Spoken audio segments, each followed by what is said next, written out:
You're watching WSTV Digital Media.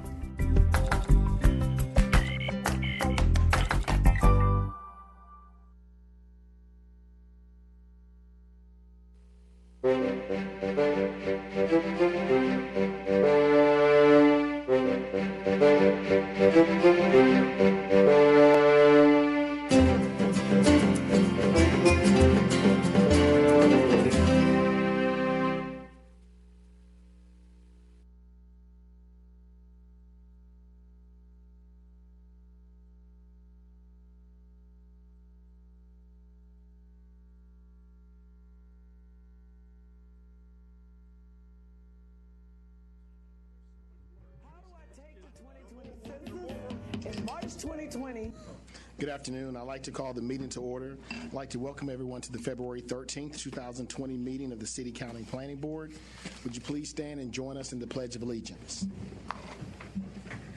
I pledge allegiance to the flag of the United States of America and to the republic for which it stands, one nation, under God, indivisible, with liberty and justice for all. Thank you. Today's meeting is being broadcast live on TV 13 and will be rebroadcast at 10 a.m. Friday morning and again at 4 p.m. Sunday afternoon. Our first order of business today will be the consent agenda. These are items for which the petitioner is requesting withdrawal or continuance, or items for which staff has recommended approval and no one has signed up to speak in opposition. For all public hearings, each side will have a total of 12 minutes. There will be no rebuttal period. Once the public hearing is closed and the board goes into work session, no one is permitted to speak unless a planning board member asks them a question. For general use district zoning requests, the planning board must consider the full range of uses allowed in the zoning district being requested. The petitioner may not refer to a specific use for the property. For special use district zoning requests, however, the petitioner must identify the intended use or uses of the site and give specific details on how the site will be developed. Items under Section B of the agenda will require final action by the appropriate elected body, either the City Council or County Commissioners. As such, votes taken by the Planning Board concerning these items are recommendations that will be considered by the elected bodies during their review of the request. Before addressing the Planning Board today, we will need your name, address, and zip code for the record. The first item of business is the approval of the minutes of the January 9th and January 23rd meetings. Are there any additions or corrections? Is there a motion? Move approval. Second. By Mr. Lamb, second by Mr. Grubbs. Any further discussion? All in favor? Any opposed? That's unanimous. Thank you. Mr. Corley, I'm calling you now for the consent agenda, please. Thank you, Mr. Chairman.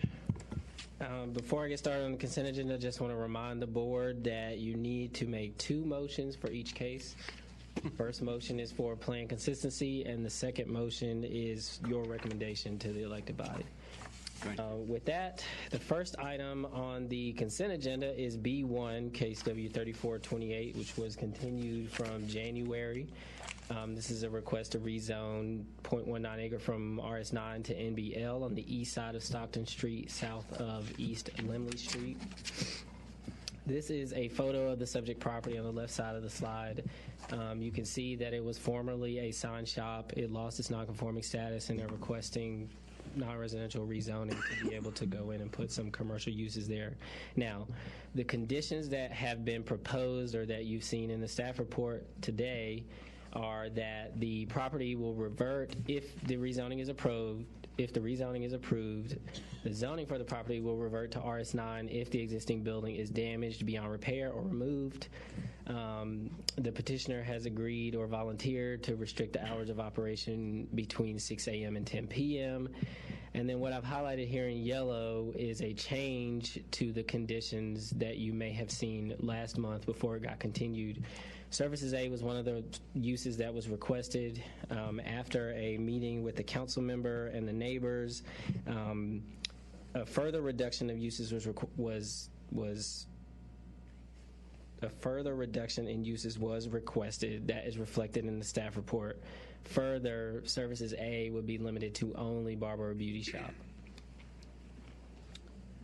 The area plan specifically identifies this property as a special land use condition area and says that neighborhood business or the NB district is the only appropriate district if it will be rezoned for non-residential use.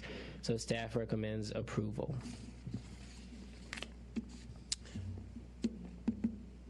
Can I ask a question? Sure. There was a letter that was put at our place that talked about parking. Could you address that? Sure. One of the issues that came up the first time this case was before the board, there was another condition that had been proposed that they don't have on-site parking, or that prohibited on-site parking, so they would have only been able to use on-street parking. Because of the age of the building and the location of the building, parking is not actually required by the UDO in this situation, but the applicant actually has room to provide parking to the rear of this building by way of an alley between this building and the row of houses on that same block, and then the houses in the rear. Okay, so that is true then. Do we have other examples of commercial buildings using neighborhood alleys as entrance? Because having navigated that issue in my neighborhood, the city doesn't maintain that. Is there some kind of agreement if it becomes potted or unusable or whatever? Because it isn't owned by that property owner. Right. Go ahead. I was going to say, I mean, the simple answer is no. There isn't anything in place. The existing alley is already being used by some property owners out there, and I'm assuming they maintain it amongst themselves. So, I mean, this would be a similar situation. The one thing I would say is that, again, just to reiterate what Mr. Corley said, there is no parking required. There is ample on-street parking out there. The NB district prohibits parking in the front yard, and there's not enough room to get a driveway in between the side property line and the building. So if there was a desire to provide on-site parking, the only place that they could provide it would be to the rear. But again, there wouldn't be any. It's just like any other alley. There's not any ongoing maintenance agreement. It would be up to the neighbors to do it themselves. So if a car bottomed out or something like that off of this property, would that person be capable of suing the person whose property went halfway through the alley? I mean, this gets real. Well, I mean, again, that's a legal issue that isn't anything that I can answer. I mean, that's a private property issue. So it goes back to, do we have any precedent for commercial buildings in residential neighborhoods using the alley as a sanctioned access? I mean, again, I don't know the direct answer to that question. I mean, I can't tell you. There more than likely are, but I can't say definitively that there are. Are the occupants of the houses that are adjacent to the alley able to also use it for their rear yard parking? Yes. Yes, and they currently use it for those Not purposes. a lot of difference, yeah. No, I don't see it different. Yeah, the difference is the amount of traffic and it being used commercially rather than residentially. I mean, there are a bunch of things that start coming in there because the city has really put hands off in terms of doing any maintenance to that. So if you're driving it over and damage the property of your next door neighbor, it is really a dicey area in terms of trying to force somebody else to do that. And I don't particularly want to give sanction with a vote that says that the alley can be used for that, and I don't know whether we're doing that in this vote or not. There's no condition language or anything that says that parking has to be provided that way. Again, parking is not required, so they don't have to have on-site parking whatsoever. Yeah, and I sort of like the way they could park on either side of the street there, and I think most of the time that isn't an issue, is it? That's what I was going to say. Keep in mind, this is across the street from Winston Salem Forsyth County school-owned property that is essentially vacant. So, for the most part, I would say, for most times, folks are willing to get on-street parking on the other side of the street across from this. But again, I can't, this isn't a special use district request. This isn't anything that shows exactly, how that would be laid out since it's an L. But, if they were to come in and ask for all off-street parking off of that alley, staff would approve it. Okay, but there's nothing in our vote today that's saying that they're doing that. That's Correct. Just an off-the-record. That is correct. There's nothing related to parking on the conditions of approval that are before you. There's nothing related to parking. Could I ask one other question about the parking? In the picture, you can see a curb cut in front of the sign shop. And I heard you say that NB doesn't allow front yard parking. Right. Does that mean that no one could use that to park in front of the building? Legally, they could not. Okay. They could pull up beside the building. Well, again, keep in mind, this is a commercial property, so we're doing an L zoning. Whenever they come in to get permits, they will have to submit a site plan showing what they're doing. Part of our review of the site plan will consider compliance with the requirements of the ordinance. The requirements of the ordinance does not allow front yard parking, so. And again, you can't get a driveway down the side of the building, so if they just put a parking pad in the front yard, in between the front wall of the building and the street, it wouldn't be in compliance with the ordinance. So the simplest answer to that is you can't do That's it. what I was asking. Yeah. Any further questions for staff? All right, thank you, Mr. Corley. All right, no one has signed up. Is there anyone here opposed to this recommendation? Seeing no one, I declare the public hearing closed. This one, I'd like to make a motion. Move that the planning board find that the request is consistent with the comprehensive plan. Moved by Mr. Lamb.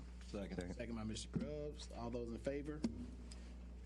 All those opposed? And I move that the I'm going to have to apologize. I'm going to have to dissent, as I don't think it's consistent with the plan. I think it's inconsistent with the plan, but that's fine. All right. Okay. Then I also move that the planning board recommend approval of W 3428. Motion by Mr. Lamb, second by Mr. Grubbs. All those in favor? All those opposed? That's unanimous. Thank you. Thank you, Mr. Chairman. The next item on the consent agenda is item B. Well, it was B4. The agenda may have changed between the time it first came out and today. But it's case F1590. It's a request to rezone about an acre from RS9 to LBS. This is in the municipal jurisdiction of the town of Rural Hall and Forsyth County zoning jurisdiction at the southeast corner of Bethania Rural Hall Road and Angus Street. This is a special use request. So this is the site plan that was submitted along with the request. Some highlights of the site plan, and I don't know how well you can see it on here, include a 6-foot privacy fence and a full type 2 buffer yard that will be installed along the eastern property boundary. One of the things that staff would point out is that there's no head-in parking along Bethania Rural Hall Road. The building is pulled up to the street, and there's no access onto or from Bethania Rural Hall Road, and they're showing a cross connection to the commercial property to the south. These are the elevations that the applicant submitted. These are the elevations that face Angus Street and Bethania Rural Hall Road, so these are the most visible elevations on the site. The conditions that were recommended with this case, or I'm sorry, on the left side is a photo of the subject property looking west along Angus Street toward the intersection with Bethania Rural Hall Road. On the other side of Bethania Rural Hall Road, you can see some of the construction that's going on in association with the Northern Beltway.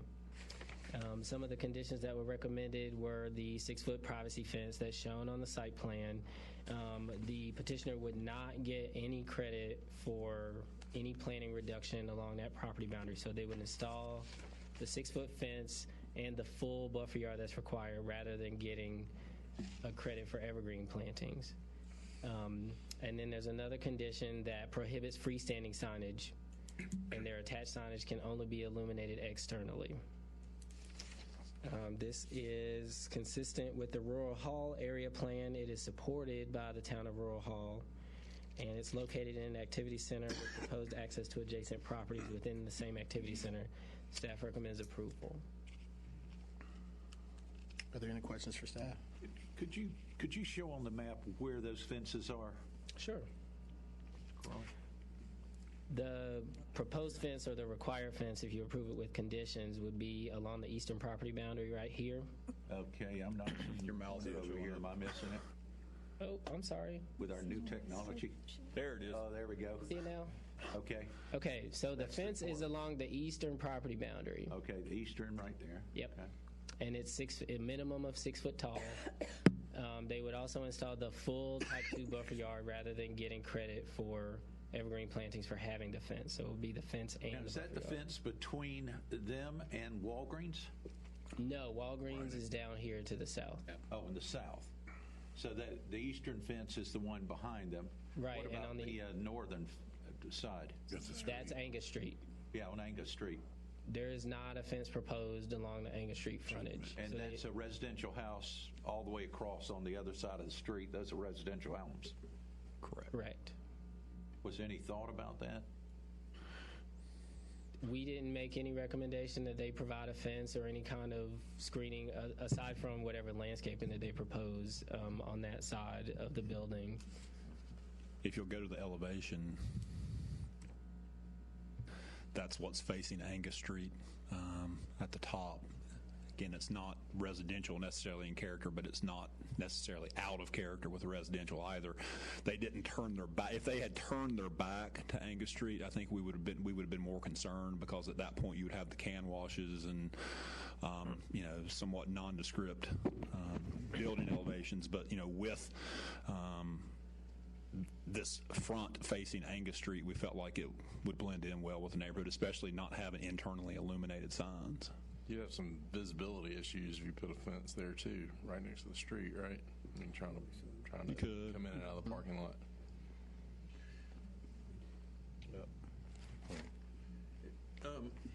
Also, could you, as way of your presentation, explain to us about the highway intersection and how they're doing that barrier on the other side of the Rural Hall Bethania Road? And what's the history of that? Do you know that? I don't know anything about the history of that construction. You can see it in the background of this photo that they're doing the sound barrier on the other side of Bethania Rural Hall Road. It's shown on, I think, this map as being associated with the Northern Beltway project. Yeah.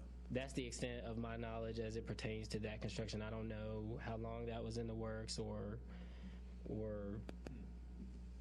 anything other than that. I did speak with NCDOT, and that project's going to stop right around at Angus Street, and it's going to be a 4-lane divided facility. There will be left turning movement opportunities, but it's now a 3-lane section. It's going to be converted to a 4-lane divided section.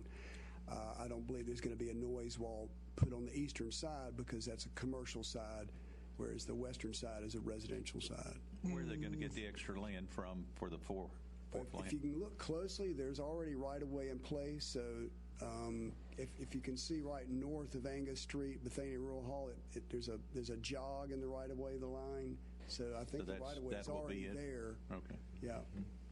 And 4-lane divided highway with or without center median? It will have a center median where there's a left turning movement required. So exactly where that's going to be, if they're going to have one at Angus, I'm not sure. Okay. Thank you. Yes, sir. Any other questions for staff? Thank you. No one has signed up. Is anyone here opposed to this request? All right, seeing no one, I declare the public hearing closed. Would someone like to make a motion or further discussion? I would like to further discuss this. All right. This case came up about 5 years ago for, I think it was Family Dollar or something. Family Dollar or Dollar General, I'm not sure which. And I see some of the same issues here as I saw last time. On the area plan, I think this is intended to be kind of a transition between the residential and the commercial. And I would think office would be a reasonable transition, but I just see this type of restaurant to be kind of intense to serve as a transition. So that's one of my issues with this, but I do really appreciate the staff going the extra mile to make sure that the restaurant would fit in the best way possible. And I think you've done that with lighting and many other things to make it as really the best possible restaurant. It's just the restaurant is I have an issue with. But the other thing is traffic. This is right where the Northern Beltway ramp is going to be to get onto the Beltway. Well, just slightly below that. And right now, there is a tremendous amount of traffic already in this area, certain times of day. I'm just worried about the left turn movement out of Angus Street with no signal there. And I just see that as a potential safety issue. So those were my two concerns. All right. Well, isn't it, if they're going to make it a 4-lane divided with a median, there's not going to be a left turn I'm saying there. if you have to turn left out of there onto traffic, given the volume of traffic that... Are you talking about before they do the road improvements? No, even after. Well, but I think there may be a median break there. I'm not sure. A median break. You're right. Okay. Right. I'm not sure. I misunderstood what you said there. But we did not have any negative comments from State DOT about the increase in traffic for what. Yeah, I'm not concerned about volume. I'm just concerned about that movement. Mm-hmm. We did recommend, and they did agree to provide that connection to the commercial property to the south. So hopefully that will mitigate some of the movements off of Angus. Yeah. Yeah, it looks like it's just 1,000 feet from the end of the ramp, isn't it? Pretty close to it. I would say, from a staff perspective, I don't think we really have an answer to the second concern because, again, that's something that's kind of outside of our wheelhouse as far as traffic. And as Gary alluded to, NCDOT didn't have a comment related to that. And again, we don't really know what the design is going to be. In addressing the first comment related to area plan and the transitional type use, that was something that was discussed amongst staff. There was a thought that an office perhaps would be a better transitional use, but when you take a look at the area plan and what the area plan recommends as far as transitional use and calling for low intensity office or commercial, a restaurant without a drive-through is considered a low intensity commercial use for a transition. So that was why we landed on recommending approval. If you'll remember, there were concerns related to the Family Dollar, Dollar General that was proposed before. Rural Hall came out and spoke against it. It didn't fit well within the plan because it wasn't viewed as a low-intensity commercial use. So that's why, whenever this came in, we felt like it was something that that could be considered based on that, based on the area plan and the fact that they worked with us to provide enhanced appearance and transitions on those edges with the fences and the additional landscaping. So that's why we felt like it was something that would fit with the area. That's another question. Sure. Mr. Corley, so there was no comment whatsoever from neighbors about this plan? We have one neighbor who I believe is here who has been involved with the project, but they're not signed up in opposition. Right, we have one. I also had a phone call yesterday from a neighbor that did come to speak several years ago against that previous request, right. And they said they were in favor of it, this current request. Okay. That's about the only call that I received. But I mean, when I look at this, just as the staff has commented, the request extends commercial zoning deep into single family. I still believe that, but if I don't have neighbors coming and saying anything against it, I'm not going to vote against it. But at some point, neighborhoods need to say where that line is, because this will clearly put used commercial into a residential neighborhood. Well, but no way around it. But if you look at the area plan, you also have a much higher intensity use with no buffer at all. I mean, look at all the purple industrial that butts right up to single-family residential. So where's that line? And they had previously said that line was there with Walgreens. Well, I understand that, but I guess what I'm saying is you've got an environment in which we're considering this case, in which you've already got much more intensive use than what we're considering abutting residential with no buffer. So to me, this is a less intensive use than what's already in the area plan. For other, I mean, if you go a half dozen lots to the east, and you got a huge block of industrial. So, I mean, to me, it's a much better. At least there is some buffer between commercial and residential here in this part of this area plan. I think in a way the neighborhood has spoken because they're not here. 5 years ago, there was. I would like to add too that. There can be something when properly designed and managed that's an incredible plus to having a restaurant or a barber shop on Stockton Street in your neighborhood. They don't have to be 5 miles apart.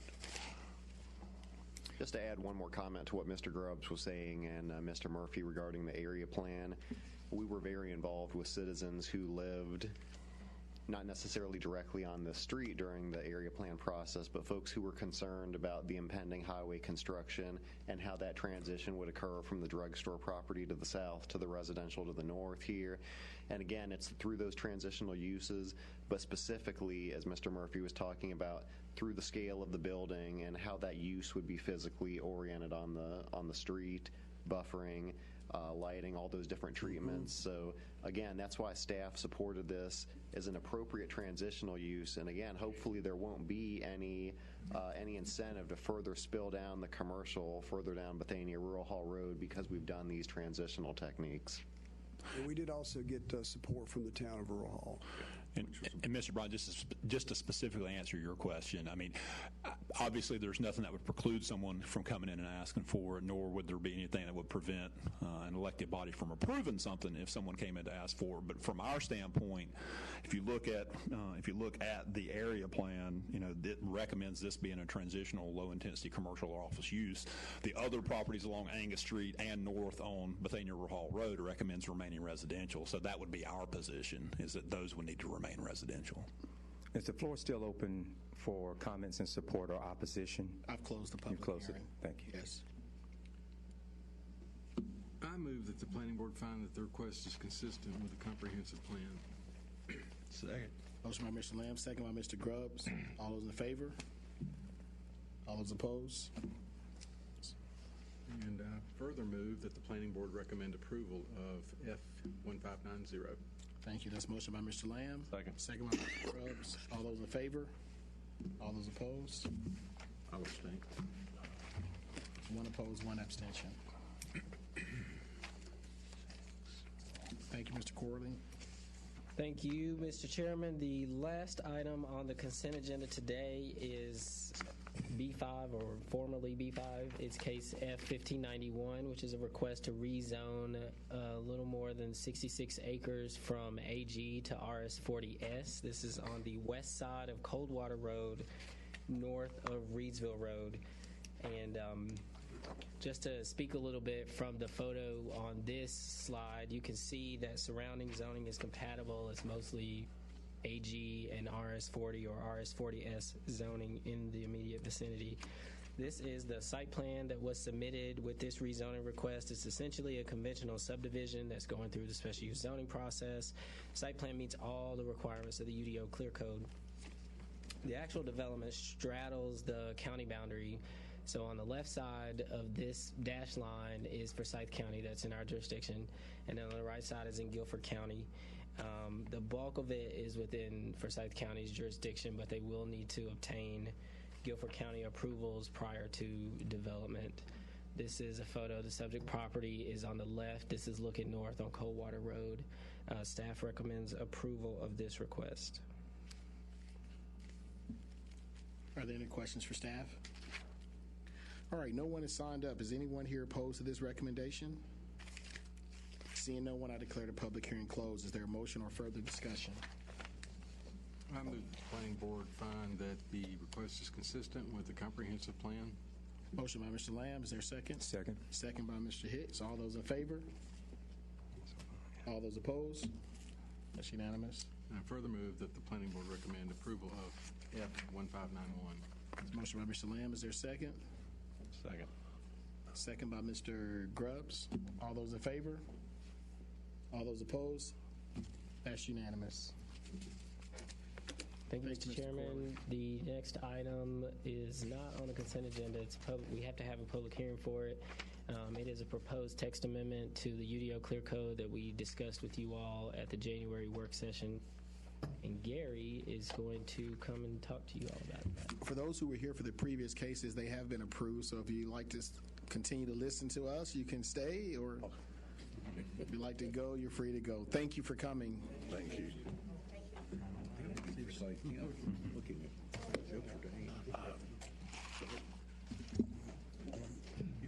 Okay, Mr. Chairman, members of the board, next item is a text amendment, our first one for the new Clear Code, CC1.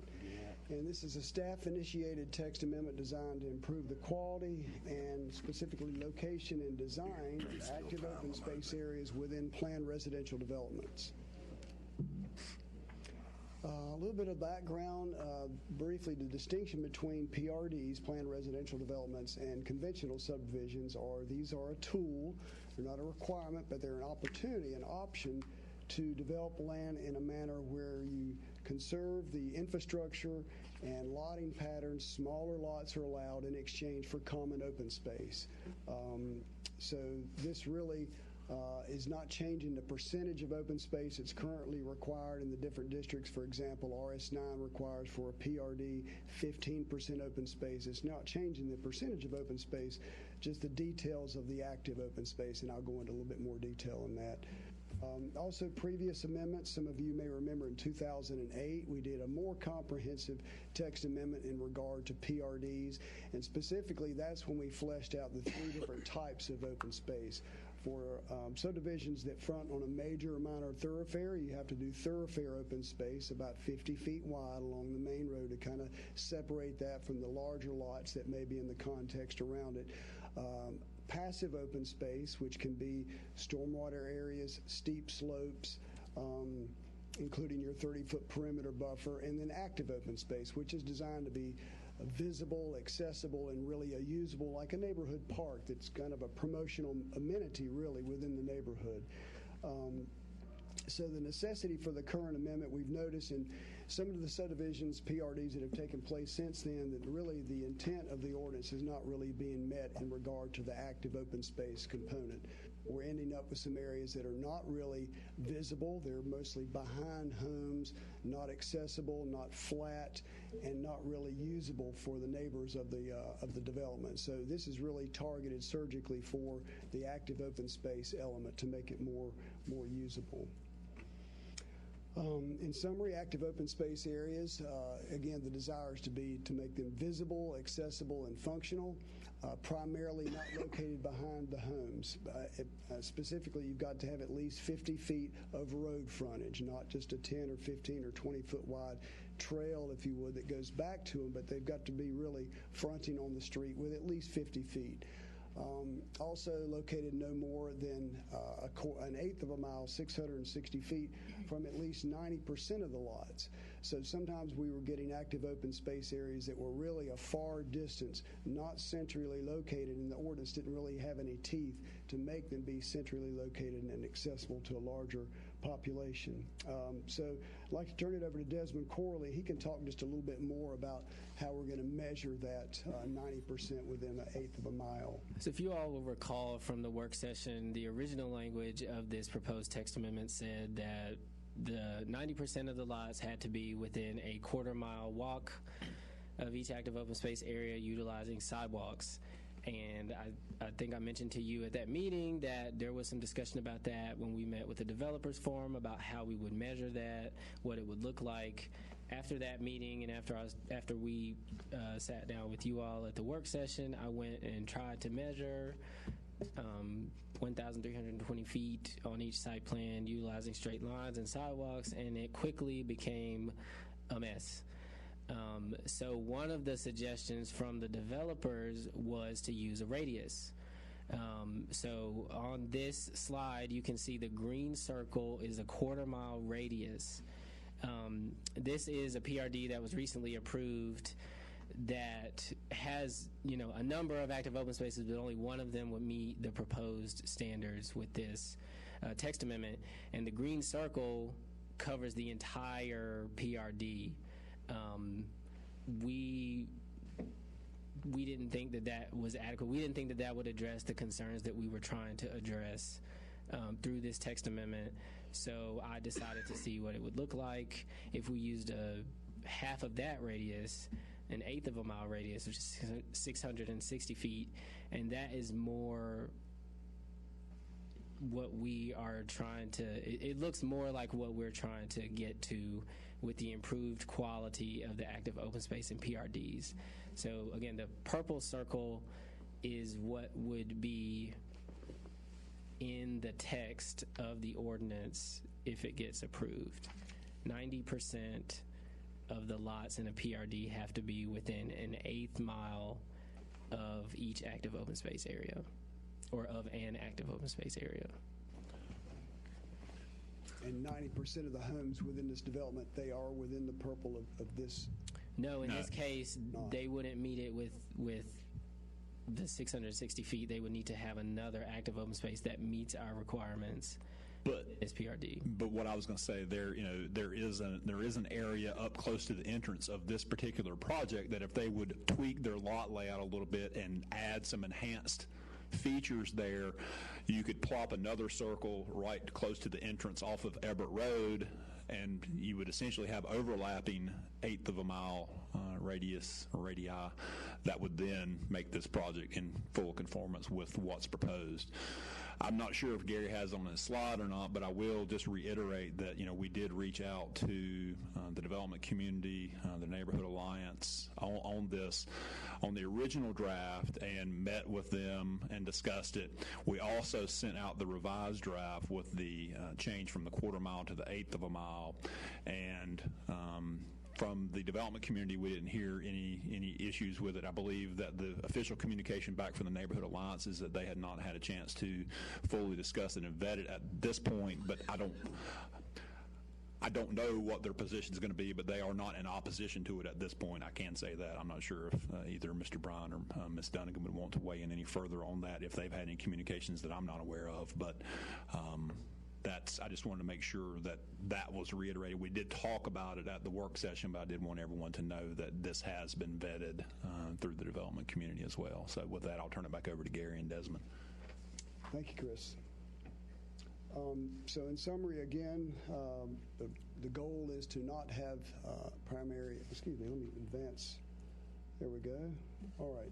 So in addition to being visible, accessible, and functional, the final point that they should contain some element of shade, such as large variety trees, picnic shelters, and or gazebos, along with some level open areas to facilitate physical activity. So these would be parameters that we can specifically observe on the site plan to make sure that they comply. And we talked about some other hardscape elements and specific details, but we didn't want to be so prescriptive that it limits creativity, but we also wanted to give some verbiage in the text to give us some teeth. So we felt like this is a good balance of reasonableness. And as Chris mentioned, we did reach out to the Neighborhood Alliance and the development community, and staff recommends approval, and I'll be glad to answer any questions. Yes, sir. I'm sure you've done the analysis, because I know you spent a lot of time with this, and I'm definitely in favor of this. But we want PRDs rather than conventional subdivisions. At least I think that's what we want, because we can do we can increase the quality of that subdivision. So we're not with this amendment, we're not costing lots because of possibly needing multiple open space areas, such that there's still not an incentive. That's a terrible way to say that, but such that there's still not an incentive to go PRD rather than conventional subdivision? I don't think we think so, and only time will tell. To be honest, there is a potential now without that 50-foot frontage requirement on the street and being a really visible, focal, centrally located park. There's a potential now for active open spaces to be in areas that are not buildable lots. Whereas now, this may cost a lot or two to have a usable park within the development. Again, the percentage is not changing, but I wouldn't want to mislead you that there may not be some scenarios where under the current ordinance, they could maybe have another lot or two, whereas the proposal may require them to give up a lot. But just to piggyback on that, and I'm sorry for interrupting, but I would say, just keep in mind that the one thing that, again, there are some folks that are always going to want to do a conventional subdivision. I personally don't think that this change is going to be a driver that's going to force anyone to go from PRDs back to a conventional subdivision. We haven't changed the amount of open space required. We've really just kind of tried to dictate the quality of it. And, yes, obviously we're in an area of steep topography and, most of the good buildable lots have already been built on. So, it is challenging, but the one good thing about a PRD is that, again, it has no minimum lot sizes. So, again, there are ways that they could change their program to get the same yield. Whereas under a conventional subdivision, you're basically looking at yield after you've put your streets in, whereas under PRD you don't have to do that. You get the total number of lots that you could otherwise get from raw land. Thank you. One other comment while we're on that same subject is you do potentially sacrifice the possibility in a sprawling PRD for a large central open area with a greater amount of room for amenities or more amenities or higher quality amenities or something like that instead of smaller pocket parks spread out. So that's it. I'm still in favor. Yeah, I think that's a good point. But I was struck by the example that you used, that you showed of the Ebert Street PRD, which I think is a well-designed PRD because of the different lot sizes. And that goes to, the point that you can just change the lot sizes. And I think that really makes for a real harmonious kind of neighborhood when you have that. I can say I was a big advocate for the quarter-mile radius until Desmond showed me the example. And I quickly said, oh, my gosh, no, we've got to go to a different measurement. Again, yeah, you're right. The actually looking at it, and we have other examples too, but it's clear that just looking at that type of example, it changed my mind really quickly. So. And we did tinker with actually being able to walk along a sidewalk to those parks, but that's just really a hard thing to make. Every project's its own calculus to try to figure out, and It's just not a good use of staff time. Like I said, Desmond sat down to try to figure it out and quickly became frustrated, so imagine doing that every month. Now, is that method of measurement in the UDO? Yes, that's on page 6. It sure is, yes. I need to read that. So you expressed or explained Mr. Corley's frustration at trying to calculate this, and I just want to make sure I'm clear. You didn't get any resistance from the development community that this was going to impose some kind of onerous planning requirement on them to try to calculate this before. That was one of their key considerations, is that that was one of the things they asked, is how will it be calculated. And like I said, whenever we sat down and first started looking at trying to do it as you walk, it was very complicated, and I know it would be complicated for them, which is why we then went to the radius, which is what they actually wanted. Okay. Like I said, the quarter mile, once we put it on paper, we quickly found out that wasn't the proper measurement, which is why we went to the 1/8. And like I said, we think that kind of hits the sweet spot. Okay. And recognizing that an 1/8 of a mile radius is different from a quarter mile radius, we reached out, like they've said already, we reached out to them. There wasn't any negative feedback about making that change. Thank you. Sounds like you got frustrated and reached out, so we appreciate that. Are there any other questions for staff on this? Would anyone like to make a motion or a further discussion? I move that the planning board recommend approval of UDO CC1. Moved by Mr. Lamb. Second. Second by Mr. Grubbs. All those in favor? All those opposed? That's unanimous. Thank you, Mr. Roberts and Mr. Corley, for that. All right. I will. Staff report? Yes, sir. I would first of all want to ask a question. Ms. Dunnigan communicated to me that she had an issue getting her book this month, and I think, believe it or not, Mr. Leak had a problem a couple months ago getting a book delivered right across the street, where he's gotten a book for like the last 9 years when you count his time on the Board of Adjustment. Did anyone else have trouble getting their book this time? Mine was a day late. Okay. Well, hopefully the books will become a thing of the past as we move forward, but I wanted to ask the question. The next thing I have is tonight is the final drop-in session for the Smith Reynolds Whitaker Park special area plan. That's 6 p.m. tonight at the airport, I believe, the airport auditorium. Next thing is on January 30th, we had the kickoff of the Doral Drive Renault Road interchange plan, and there were probably 160 or 170 folks in attendance for that. And while there were a lot of people there that were actually wanted to talk about the Beltway, I believe by the time that the folks went their respective ways, I believe we still had probably close to 100 folks that were actually there for the plan. Ms. Dunnigan was there representing the planning board. I'm not sure if anyone else was there or not. I don't think we've scheduled the next meeting for that yet, have we? We have. It's March 19th, and it'll be at the same middle school auditorium. All right.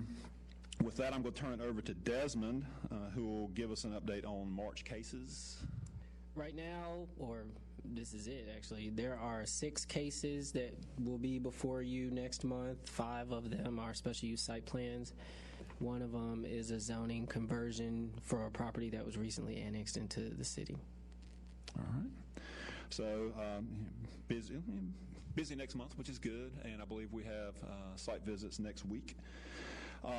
The next thing I have is just wanted to let you know, I'm not sure, I believe this happened after our last work session, but the city, in conjunction with the Housing Authority, Winston-Salem, and the school system, are working in conjunction on Choice Neighborhoods grant. We've applied for that a couple times in the past. We have applied for it again this year. We are one of the 5 finalists for that, and things moved quick. They notified us like on a Thursday or Friday, and they were in town like the next Tuesday, Wednesday, and Thursday. So we had that last week. We led a tour of the area. The consultant, along with HUD, met with various city stakeholders, along with the school system and the housing authority on that. We're requesting $30 million, and we should know whether or not we get that, I believe, by the end of March or early April. So keep your fingers crossed for that. It's for the Cleveland Avenue area, and is also Patterson Avenue, and would include hopefully a replacement for Ashley. Mm-hmm. Would include perhaps include a replacement for the Ashley School. And finally, I want to turn it over to Kirk to introduce a new staff member. All right, thanks, Chris. Again, you all remember that we recently promoted Kaylin Francis, who was on our GIS team under Lynn Rusher, to take Lynn's role as the leader of that team when Lynn retired at the end of November.